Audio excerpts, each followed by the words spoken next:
What is up, my geeks and freaks? Big Girl Geek here with a brand new review. And I'm here to review The Flash, Season 6. I think we're on Episode 7. I'm not sure. The Last Temptation of Barry Allen, Part 1. Y'all know what time it is. It's time to vote the geek out. Hey, I'll have the right numbered title in the description box, as always. Sorry, just bumped the camera.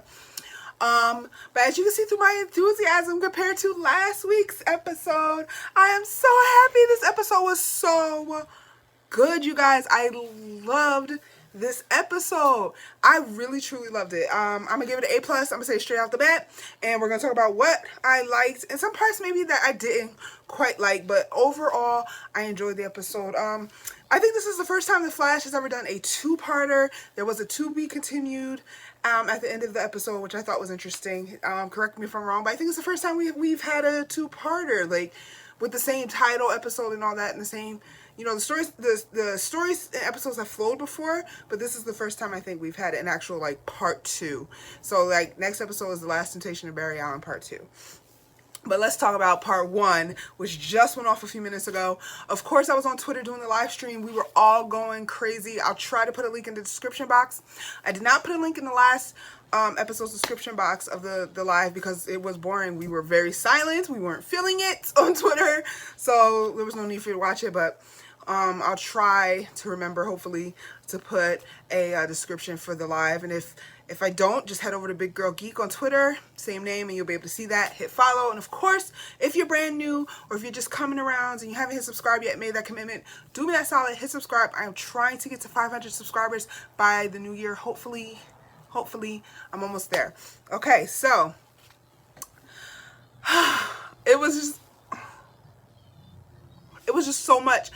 I just want to talk about the acting between Grant Gustin, Sadil, I don't want to mess up his last name, the actor that plays Bloodwork, and the actress that plays Barry's mom. They knocked it out the park. It was so great. So Barry was the A plot, Iris and her Central City citizen employees was the B plot, and Team Flash of Ralph, Caitlin, and Cisco was the C plot. Do you see how much better the show actually works when Barry, the title character of the show, is the A plot? Imagine that. Imagine that. Imagine when Barry is the A plot and Iris West Allen, an iconic comic book character, is the B plot. How much better the episodes are. Someone said in my live who wrote this episode, I can't remember, it was 2 writers, but congratulations.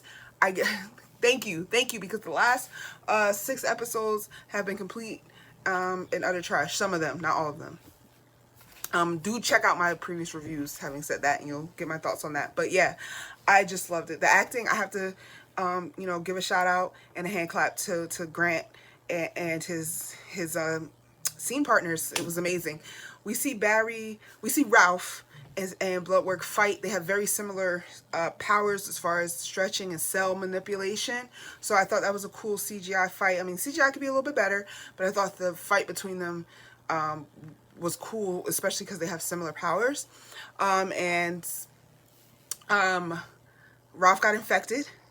I don't know how the blood got in him because his stuff is supposed to bounce off him, but I guess because it's blood and not bullets. And I saw Ralph throw a car. Does Ralph have super strength? I remember him holding back a car in season 4 when we were first introduced to him. But does Elongated Man in the comics have super strength? Somebody let me know that in the comments, please. And so he got infected, and so Barry did a blood transfusion per Killer Frost's, not Caitlin. No, actually, it was Caitlin. Killer Frost turned back into Caitlin, and Caitlin's medical advice was to do a blood transfusion. When doing that blood transfusion, Ramsey's blood entered Barry's bloodstream, and that's how he was able to get infected. That's how he was in his mind. Bloodwork was in Barry's mind, and that's how he figured out Barry was the Flash, and he knows all the secrets. He knows about Crisis, Speed Force, the Time Vaults, the Article, Iris. He knows everything.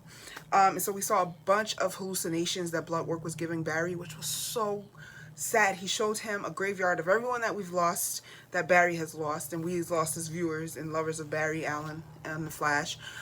We saw baby Nora, and Barry just wanted to pick Nora up, but he couldn't, and it was just so sad. It was so sad. It was so brilliantly acted. So the Speed Force came to help Barry and explain to him what was going on in the form of his mother, of course.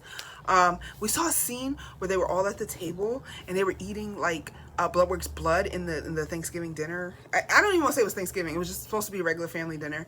And that was the scene that Candace Patton, who plays Iris West Allen, of course, had posted, where she said it was one of her most disgusting days on the Flash. Where that blood, it was just creepy and it looked amazing. And we saw, you know, her giving baby, I almost said Jenna. Where's that baby Jenna, by the way? Giving baby Nora to Barry, and you know, this is everything that he's wanted. He said to the Speed Force, you know, he finally admitted that he's not okay with dying like any normal person would be, because fans of Caitlyn, I'm gonna just be honest, it's fans of Caitlyn that don't like Iris that have been saying, oh, she's so selfish, she knows what it means to marry a hero, she's making him feel bad about dying. Barry said everything.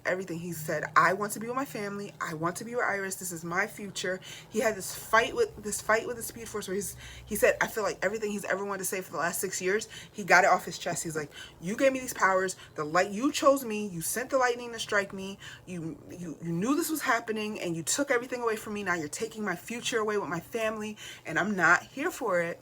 And he ended up taking Ramsey's offer.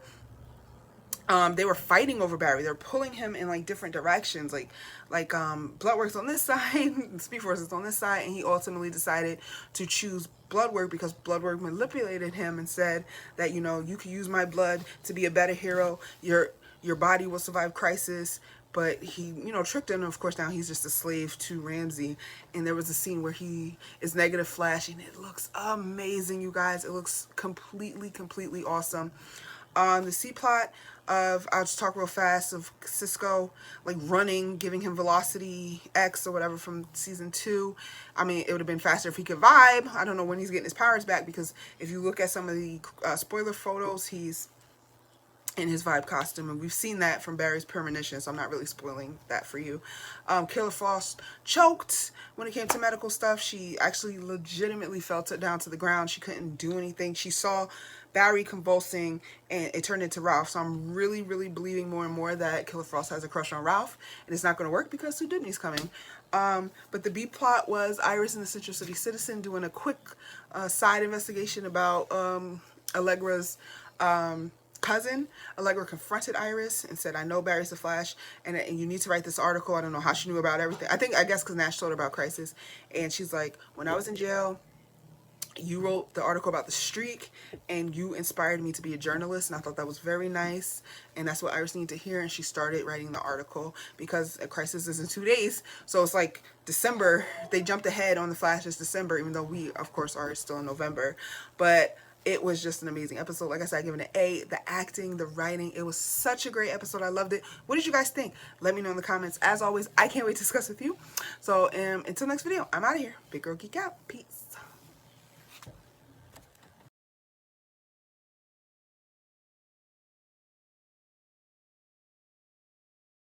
Hey, where are you going? You just watched a cool video. Subscribe.